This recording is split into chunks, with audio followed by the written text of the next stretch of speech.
See, previously we discussed about the types of isomerism and enantiomers, optical activity, that and all we discussed on previous video session. See, now we'll move on to the detection of elements in organic compounds. That is how to detect the elements that are present in organic compounds. Okay. See, if we take any organic compounds, those compounds will have lot of elements. Okay, there will be the presence of elements. So that elements we are going to detect under this detection of elements in any organic compounds. Here the elements like carbon, nitrogen, oxygen, hydrogen, then lithium, magnesium, zinc. So those are all we can able to detect in any organic compounds, right? So first let us move on to the detection of carbon and hydrogen. Okay. See here the carbon and hydrogen will be detected by the method by conducting the chemical test. Okay, so now here we'll take the detection of carbon and hydrogen.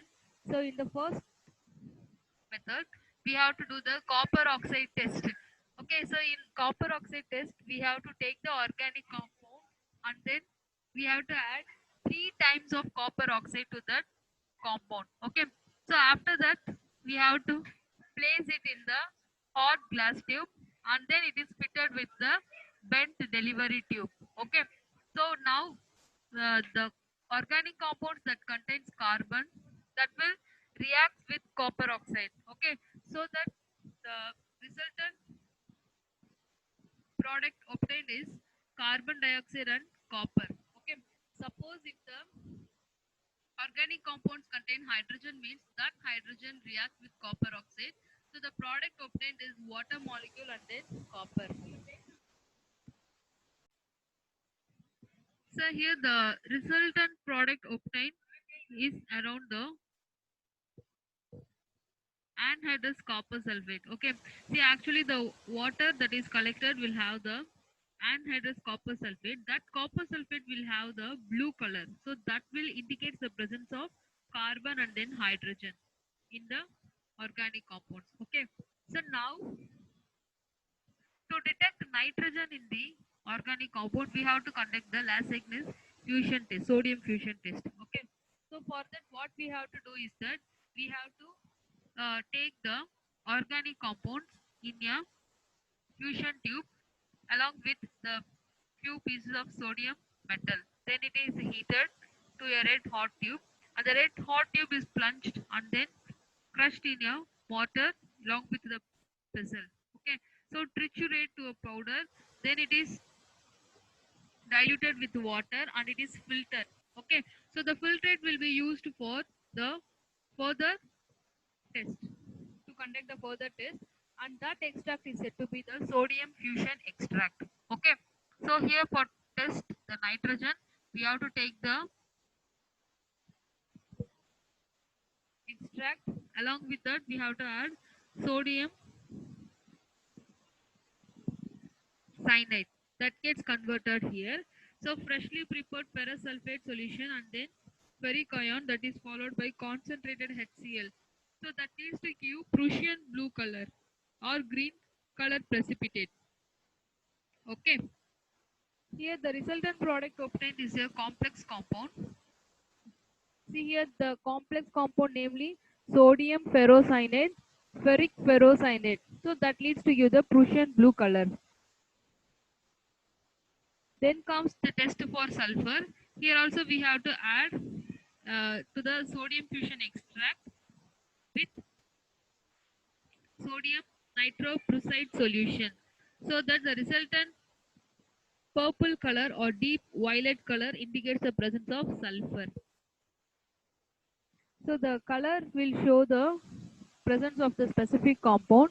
Each and every reaction will get changed depending on the reactant that we are reagent that we are adding. Okay.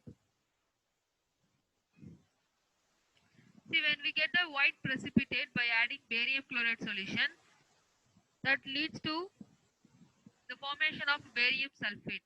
Okay, so these are all the tests for oxidation.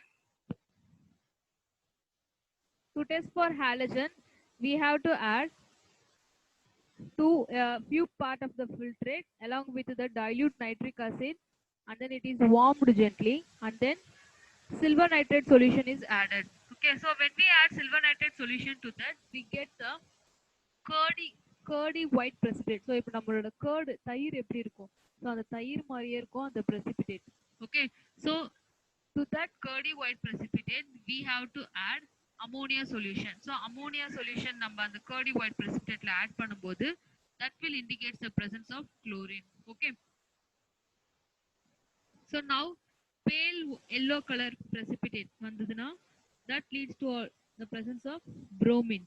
Okay, and also that gets sparingly soluble in ammonia solution.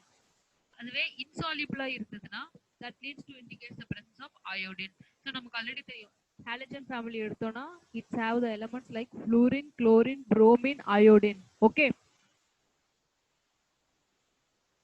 see now for test for phosphorus we have to take the solid compound that is heated with a mixture of sodium carbonate and then potassium carbonate. Okay, so when we add sodium carbonate and potassium carbonate, so sodium carbonate means it is indicated by the formula Na2CO3. Potassium carbonate means KNO3.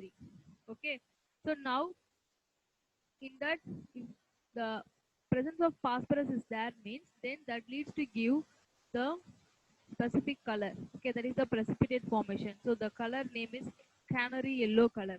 Okay, so that indicates the presence of phosphorus. See, these are all the way we have to detect the different organic different elements that are present in any organic compound.